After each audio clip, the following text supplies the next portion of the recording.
know, when people in our other lives find out that we play music, we get the question all the time, like, well, what kind of music do you play? And it is, I had somebody ask me this morning, and it's hard to answer that question for us, because we love, you know, obviously that roots and blues music, that's part, you know, particularly this kind of instrumentation, you know, that's a big part of harmonica and guitar history. We'll talk a little bit about the blues. But we get into everything. I mean, we love to play all different kinds of music, so anything that we can do on the instruments that we play. So one of the things that we do, particularly after a tune like that, Johnny's heart rate is up there, and we got to bring him down. He's giving me the signal. Is we'll get into old jazz standard tunes. We do a lot. Like the other night when we were in here, it was like quiet kind of jazz club vibe. We did a lot of that the other night. It was fun. So we're going to do one. It's one of our favorite of the kind of American songbook of jazz tunes. It's an old Hoagie Carmichael song. It's been done by a lot of folks, Ray Charles and Willie Nelson. It's called Georgia on My Mind.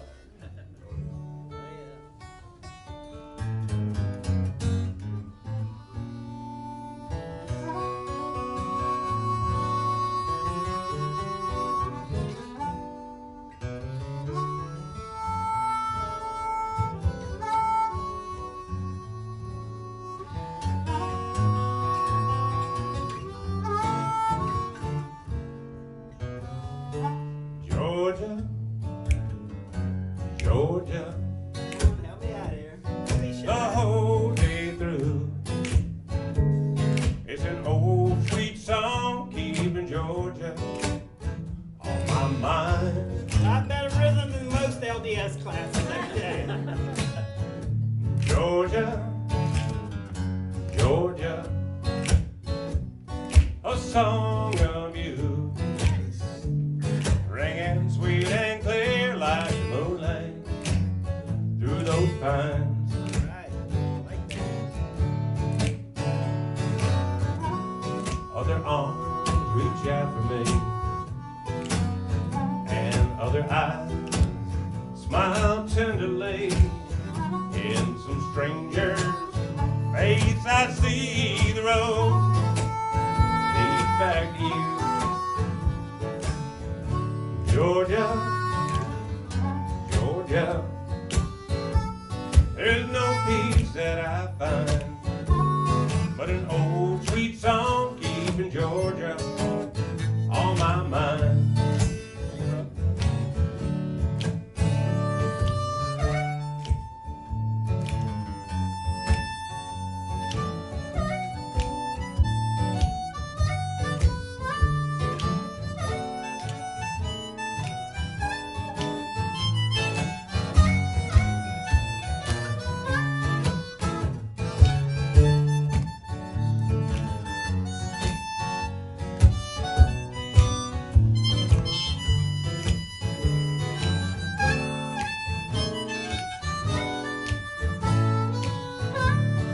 How about that? Yeah. Other arms reach out to me, and other eyes smile tenderly. In some stranger's face I see the road leads back to you. Georgia, Georgia, there's no peace that I find, but an old sweet song keeping Georgia on my mind. It's an old sweet song keeping Georgia, Georgia on my mind.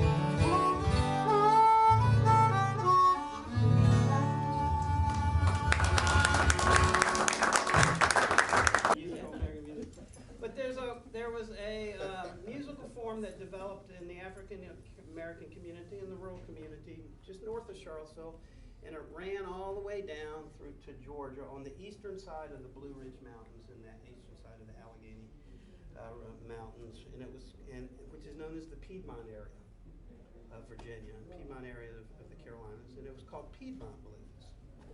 And it was the voice of the African Americans in that rural Virginia and their experiences, but unlike Delta blues, it was influenced by mountain music, which was really based in Scotch Irish. Scotch Irish music.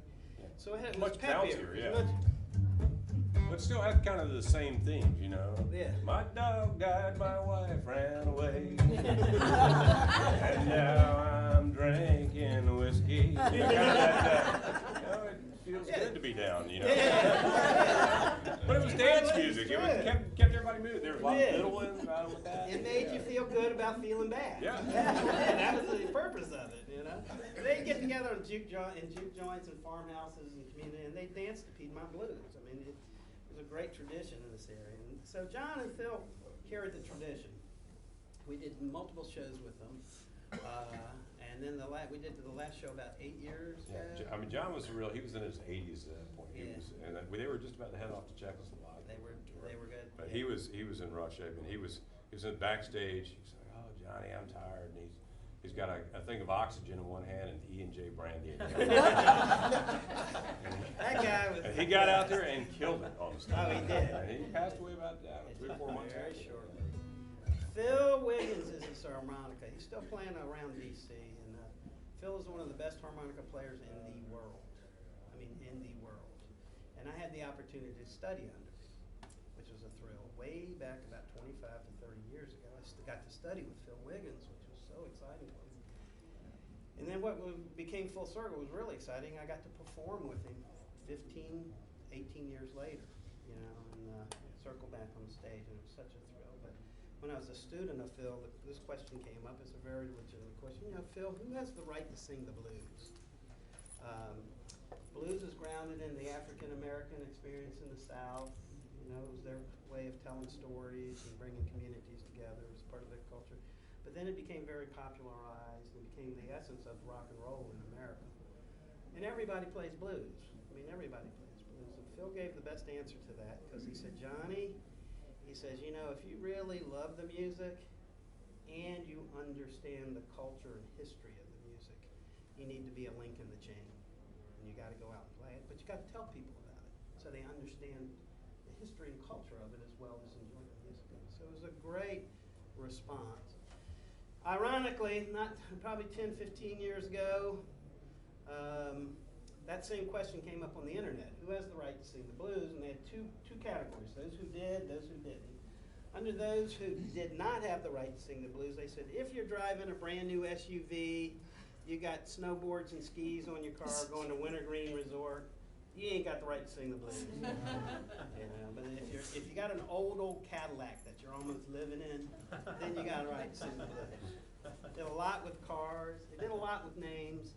None of this category where they said, if your name is Jonathan, my God-given name, and you have a 401k savings plan, I can sing the blues about that now. But in those days, they said you do not have the right to sing the blues.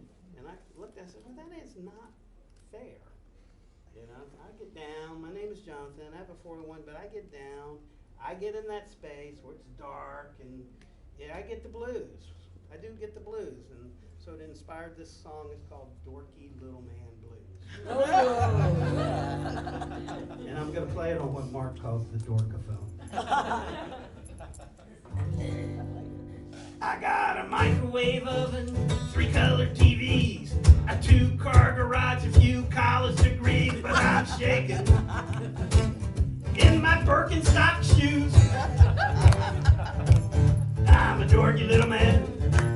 I got the dorky little blues. Man, these things hurt, let me tell you.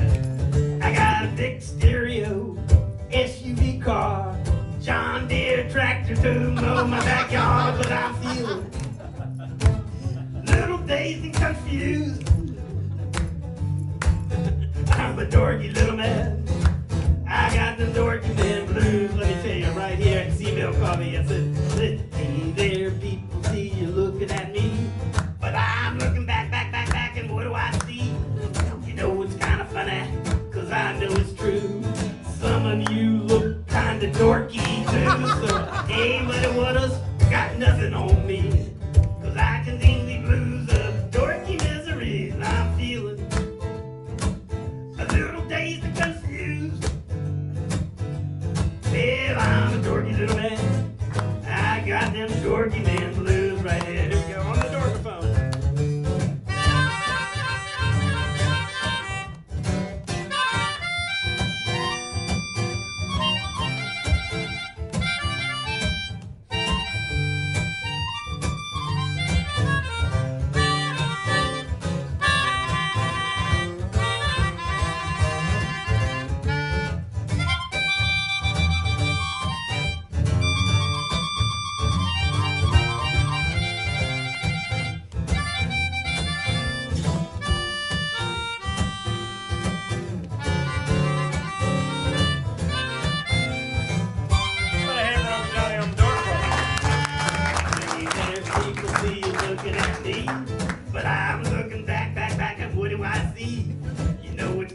fanatic, cause I know it's true.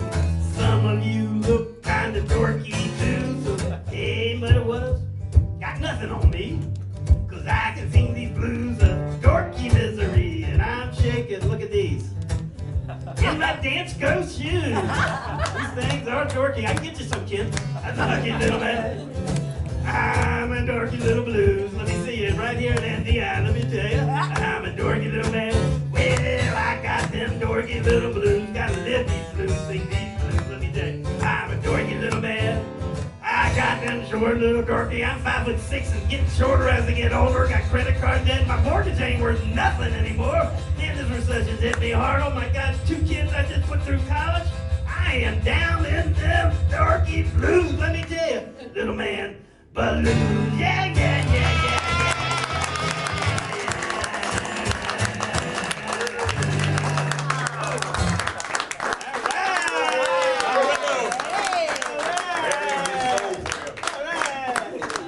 Thank you.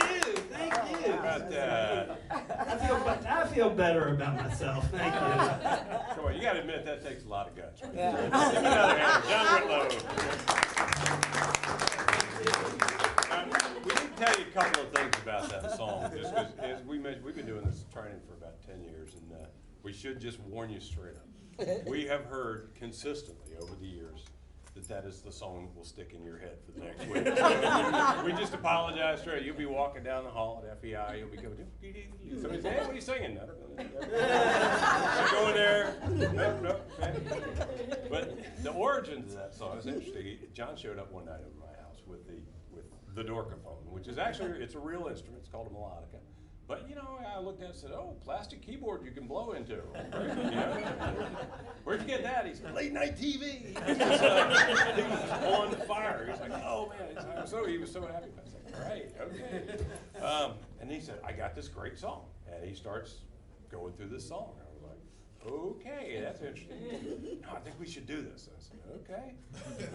We had what turned out to be probably the biggest show we've ever played in Charleston. We were doing one of these things where it was a bunch of bands for it was a stroke awareness and fundraiser over at the University Research Center there, and there were thousands of people there. And so we had about a 45-minute set, and that's where we chose to test drive that song first time. And at the end of the song, we come off the stage, and there are all these people waiting at the back of the stage, and I'm thinking, oh, we're in trouble now. And they were like, where can we get that song? Do you have the words? Have you recorded that? And it has become one of our most requested songs. A lot of dorky people in Charlottesville. You'll see them when you get on the mall. They wear shoes like this. We meet together on Monday nights. Those kids 12-step hate those program. shoes. Yeah, the kids hate these shoes. So, yeah, dorky support groups. They're all over town. All right, we're gonna do one more here. This is an old Bob Marley song, which that's probably redundant because there's no new Bob Marley songs. It's interesting, you know, when you're around high school kids, they think that they discovered Bob Marley. Mr. Caraway, have you heard it? It's like, yes, and I'm not telling you the circumstances. But we love reggae and world music, and this is one of our favorite Bob Marley tunes, called "No Woman, No Cry."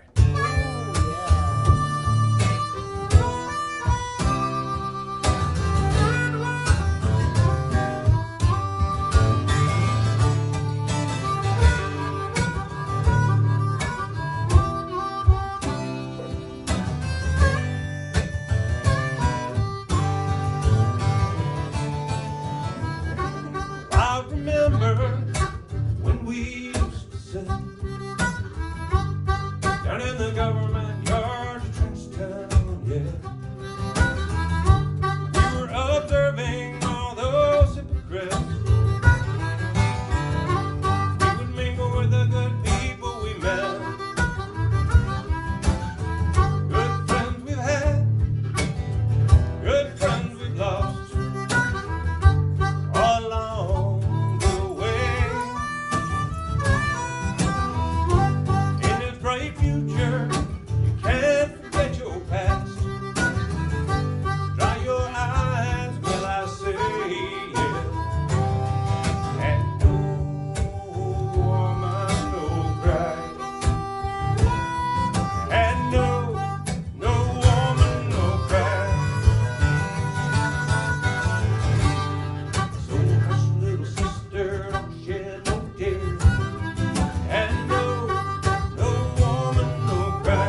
wisdom